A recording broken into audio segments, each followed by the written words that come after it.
Hello. स्वागत है आप सबका स्मार्ट डेली जीके में। आज हम पढ़ेंगे भारत का इतिहास। तो भारत के इतिहास में हम अलग अलग टॉपिक से इस टॉपिक को क्लियर करेंगे। जहाँ पर हमारा पहला टॉपिक है प्राचीन भारत। तो प्राचीन भारत के हमने सिर्फ एक ही टॉपिक के 50 क्वेश्चन आपको लोगों के लिए लेके आए हैं। और ऐसा वीडियो आपको पूरे यूट्यूब पर कहीं पर भी नहीं मिलेगा, जहाँ पर हर टॉपिक के लिए डिफरेंट डिफरेंट टाइप के जो सारे वही क्वेश्चन जो एग्ज़ाम में आए हुए हैं उसका एक कलेक्शन नहीं मिलेगा। तो चलिए शुरू करते हैं वीडियो को। फर्स्ट क्वेश्चन है, हड़प्पा सभ्यता का सर्वाधिक मान्यता प्राप्त काल है। तो जो हड़प्पा सभ्यता है उसका सर्वाधिक मान्यता प्राप्त काल कौन सा है? वो है 2025 ईसा पूर्व से 1750 ईसा पूर्व। ठीक है। इसके बाद नेक्स्ट है, सिंधु घाटी की सभ्यता निम्नलिखित में से किस सभ्यता के समकालीन नहीं है? तो सिंधु घाटी की जो सभ्यता है वो ग्रीक की सभ्यता के समकालीन नहीं है। नेक्स्ट क्वेश्चन है, सिंधु घाटी की सभ्यता कहाँ तक विस्तृत थी? तो ये पंजाब, राजस्थान, गुजरात, उत्तर प्रदेश, हरियाणा, सिंध और बलूचिस्तान तक स्थित थी। नेक्स्ट क्वेश्चन है, सिंधु घाटी सभ्यता घोड़े के अवशेष कहाँ मिलते हैं? तो जो सिंधु घाटी सभ्यता है उसमें घोड़े के अवशेष सुरकोटदा में मिलते हैं। नेक्स्ट क्वेश्चन है, सिंधु घाटी स्थल कालीबंगन किस प्रदेश में है? तो ये जो कालीबंगन है ये राजस्थान में स्थित है। और जो आपको जितने भी इंपॉर्टेंट क्वेश्चन है ये किस एग्जाम में आए हुए हैं वो सारे मैंने नीचे लिखे हुए हैं आपके लिए। तो ये सारे वही क्वेश्चन है, या तो इम्पोर्टेंट है बहुत ज़्यादा या किसी ना किसी एग्जाम में आए हुए हैं। अगला क्वेश्चन है, निम्नलिखित में से किस पदार्थ का उपयोग हड़प्पा काल की मुहरों मुद्राओं को निर्माण में मुख्य रूप से किया गया था? तो सेल खड़ी जो होती है उसका उपयोग किया गया था। और ये काफ़ी इंपॉर्टेंट क्वेश्चन है, काफ़ी बार एग्जाम में आया हुआ है। अगला क्वेश्चन है, हड़प्पा सभ्यता किस युग की थी? तो ये सभ्यता कांस्य युग की थी। अगला क्वेश्चन है, सिंधु घाटी सभ्यता के लोगों का मुख्य व्यवसाय क्या था? तो इनका मुख्य व्यवसाय था व्यापार करना। नेक्स्ट क्वेश्चन है, हड़प्पा सभ्यता का निवासी थे। तो हड़प्पा सभ्यता है जो उसके निवासी कौन थे? शहरी निवासी थे वो लोग। अगला क्वेश्चन है, सिंधु सभ्यता के घर किसके बनाए जाते थे? तो सिंधु घाटी सभ्यता जो थी उसके घर ईंटों से बनाए जाते थे। और ये आरआरबी टेक्नीशियन 2004 में भी आया हुआ क्वेश्चन है। नेक्स्ट क्वेश्चन है 11, हड़प्पावासी किस वस्तु के उत्पादन में सर्वप्रथम थे? ये कपास के उत्पादन में सर्वप्रथम थे। क्वेश्चन नंबर 12, निम्नलिखित विद्वानों में से हड़प्पा सभ्यता का सर्वप्रथम खोजकर्ता कौन था? तो जो दयाराम साहनी थे ये हड़प्पा सभ्यता के खोजकर्ता थे। तो ये दयाराम साहनी का नाम जो है काफ़ी बार एग्जाम में आया हुआ है। तो ये भी एक बहुत इंपॉर्टेंट क्वेश्चन हो जाता है। अगला क्वेश्चन है, सिंधु सभ्यता का पत्तनगर बंदरगाह जो है कौन सा था? तो इनका जो बंदरगाह था ये लोथल था। सिंधु सभ्यता लोथल, ये आपको याद करना है। और ये काफ़ी बार एग्जाम में आया हुआ क्वेश्चन है, तो इसको इजीली आपको याद हो जाएगा ये क्वेश्चन। लोथल ये 1999 में, 2005 आरआरबी रांची टीसी में, यूपीपीएससी 1999 बीपीएससी 2010, 4 बार ये क्वेश्चन आया हुआ है और काफ़ी छोटे मोटे एग्जामों में ये क्वेश्चन आया हुआ है। अगला क्वेश्चन है, पैमानों की खोज ने ये सिद्ध कर दिया कि सिंधु घाटी के लोग माप और तौल से परिचित थे। ये खोज कहाँ पर हुई थी? तो ये खोज लोथल में हुई थी जो कि सिंधु घाटी सभ्यता का बंदरगाह था। काफ़ी सारे क्वेश्चन इससे जुड़े हुए हैं इस लोथल शब्द से। अगला क्वेश्चन है क्वेश्चन नंबर 15, हड़प्पा सभ्यता के अंतर्गत हल से जोते गए खेत का साक्ष्य कहाँ से मिलता है? तो कालीबंगा सभ्यता से इसका साक्ष्य मिलता है। नेक्स्ट क्वेश्चन है, सिंधु सभ्यता की ईंटों का अलंकरण किस स्थान से मिला है? तो कालीबंगा सभ्यता से इसका अलंकरण मिला है। अगला क्वेश्चन है क्वेश्चन नंबर 17, मोहनजोदड़ो कहाँ स्थित है? तो ये जो मोहनजोदड़ो सभ्यता है ये सिंध प्रांत में स्थित है। अगला क्वेश्चन है क्वेश्चन नंबर 18, सिंध सभ्यता में वृहत स्नानागार पाया गया। तो ये जो पाया गया है ये है मोहनजोदड़ो में। सिंधु सभ्यता की मुद्रा के किस देवता के समतुल्य चित्रांकन मिलता है? तो आग शिव की मुद्रा के समतुल्य इसका चित्रांकन मिलता है। क्वेश्चन नंबर 20, निम्नलिखित में से कौन सा हड़प्पाकालीन स्थल गुजरात में स्थित है? जो हड़प्पाकालीन स्थल है ये लोथल में स्थित है।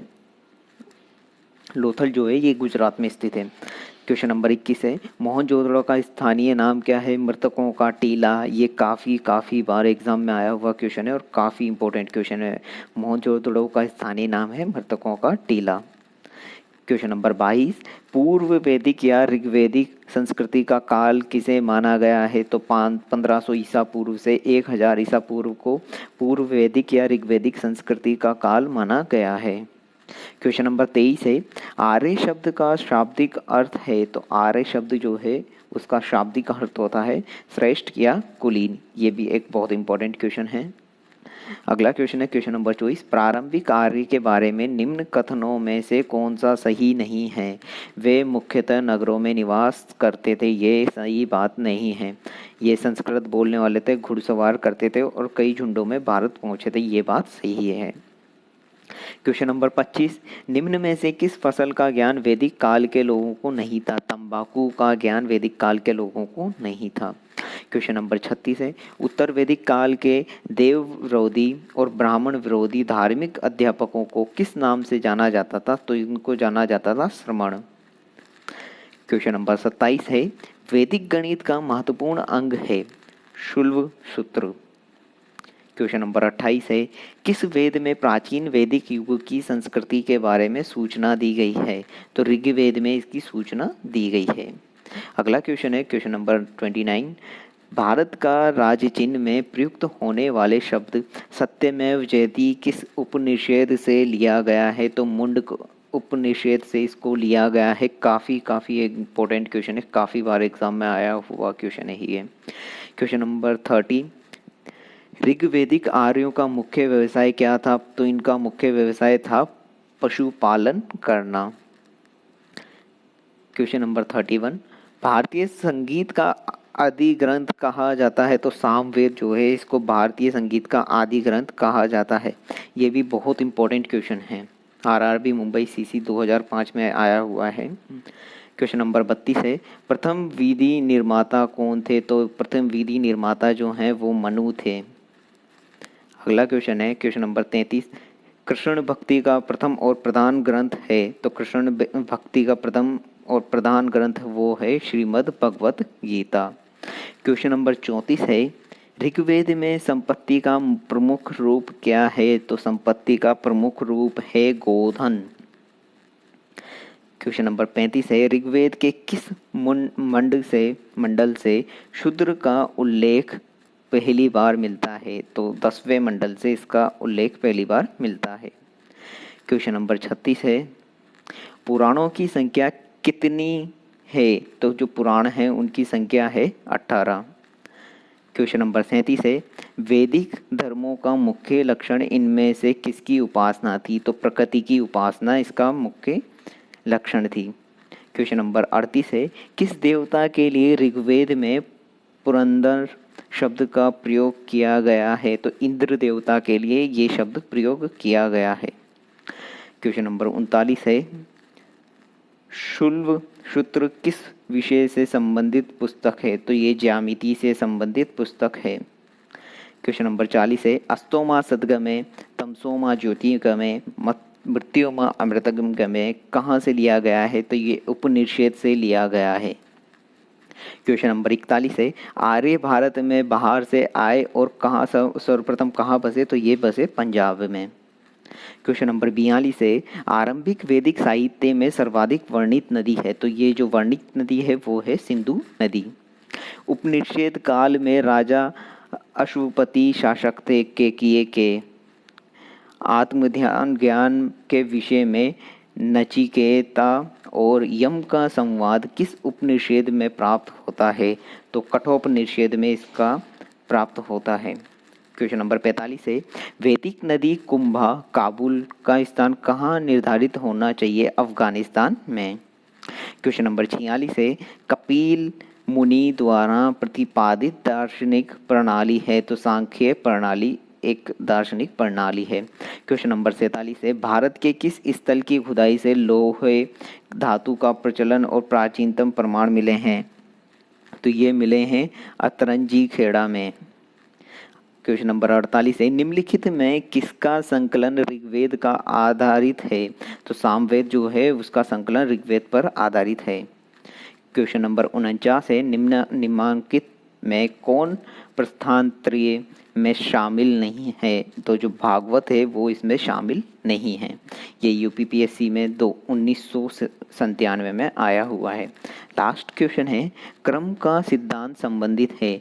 तो ये जो क्रम का सिद्धांत है ये मीमांसा से संबंधित है। ये सारे क्वेश्चन वे क्वेश्चन हैं जो एग्ज़ाम में आए हुए हैं और आपको सिर्फ एक क्वेश्चन आता है एग्ज़ाम में, तो होप सो आपको इनमें से एक टॉपिक का एक क्वेश्चन इजीली मिल जाएगा। तो आगे के लिए जितनी नए नए टॉपिक हैं उनके लिए मैं वीडियो बनाऊंगा, उसके लिए आपको वीडियो को लाइक शेयर ज़रूर करें और हमारे यूट्यूब चैनल को सब्सक्राइब ज़रूर करें। Thank you, bye bye.